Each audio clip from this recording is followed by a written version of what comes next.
So we're dealing with names of things. That's really how we're going through the sixth and actually the seventh chapter of Nedarim. And names are important. We've already said that language is interpreted according to common usage, not according to dictionaries.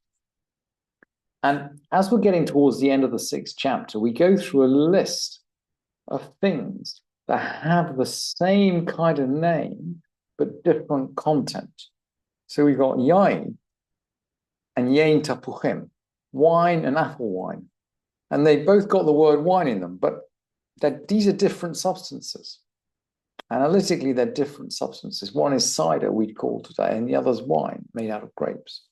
So just because they share a name doesn't mean that if you forswear one, you're forbidden from the other, because they're different substances. And now, as we close off the sixth chapter, we're going to get into substances which actually don't have the same name at all, but somehow they do share a commonality. So we're not talking about wine and cider that have the same name and are fundamentally different. We're now going to get into two types of things which might be considered to be fundamentally the same, even though they've got different names. And if they're fundamentally the same, maybe by forswearing one of them, you're forswearing the other as well. So that's how we're going to close the sixth chapter. These things have different names, but they have the same substance. Minakruv asur asparagus. From cabbage, he's forbidden asparagus. In other words, if he forswears cabbage, he can't eat asparagus.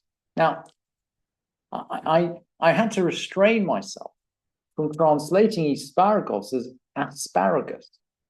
And it's clearly, our word asparagus is clearly from this Greek word, but the commentators don't seem to think here we're talking about asparagus. So perhaps we're talking about a different kind of cabbage, a sort of subgenus of cabbage.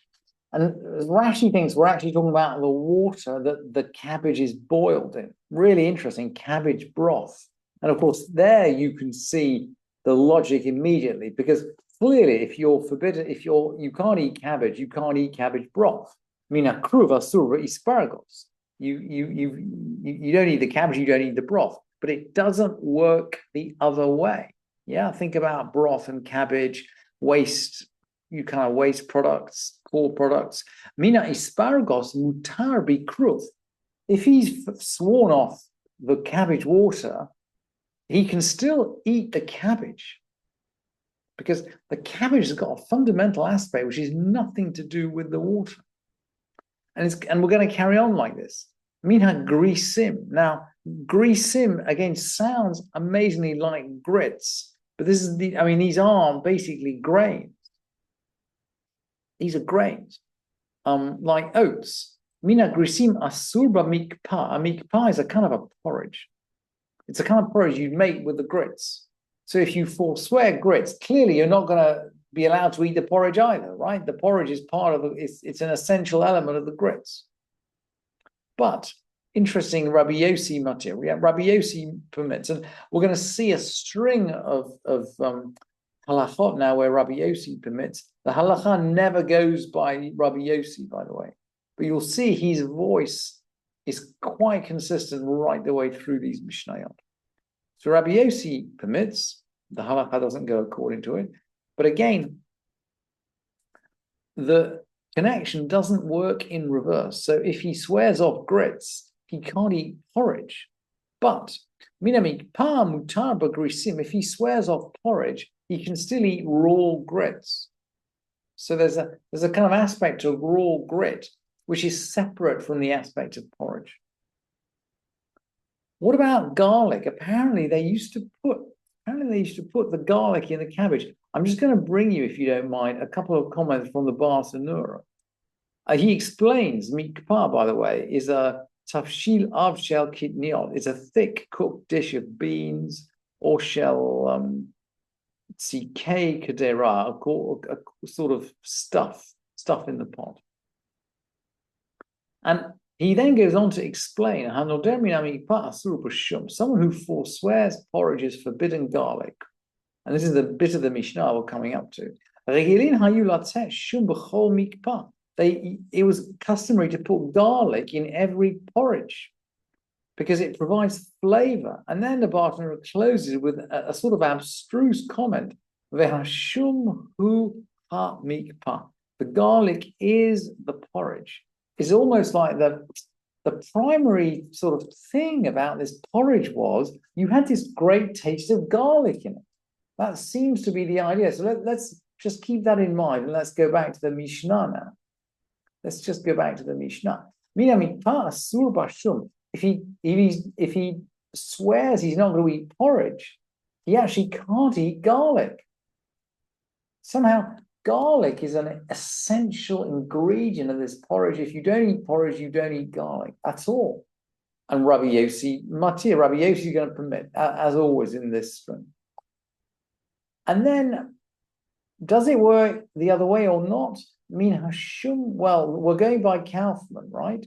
Min hashum asur b'mikpah. So Kaufman says if he swears off garlic, he's actually forbidden the porridge. I guess the reasoning of the Kaufman is: look, the porridge has got this incredibly strong taste of garlic in it. So clearly, you're not eating garlic, right? So you can't eat garlic flavored porridge. I think that's the reasoning behind the Kaufman.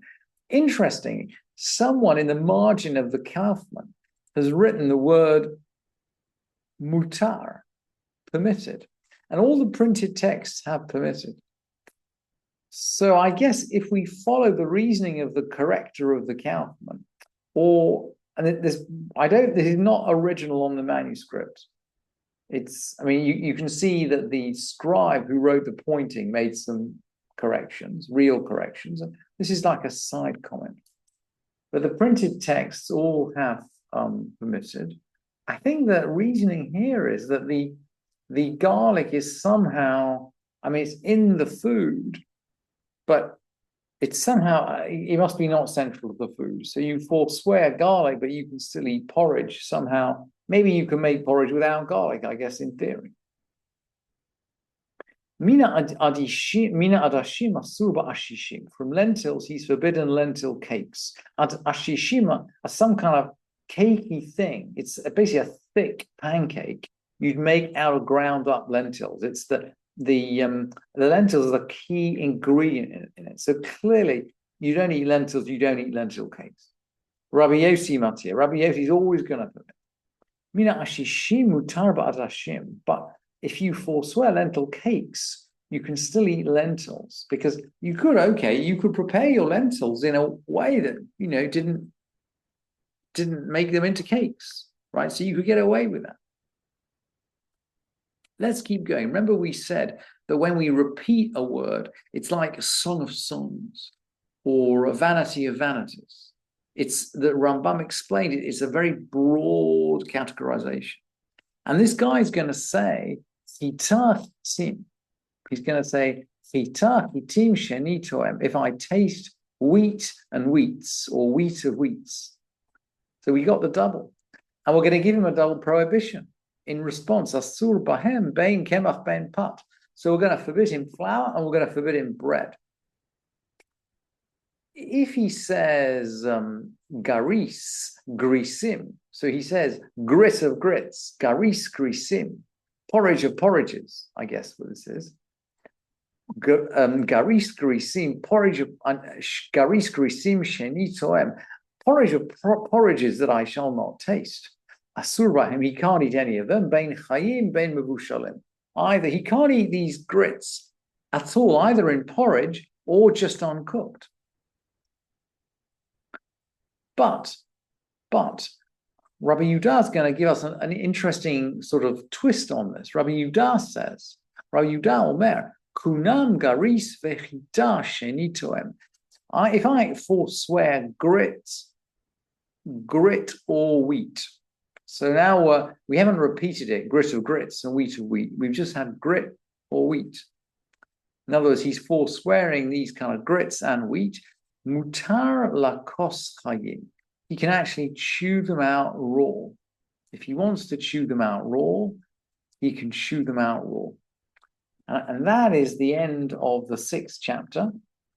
We will get into more mind games and word games in the 7th chapter, and we'll start that tomorrow.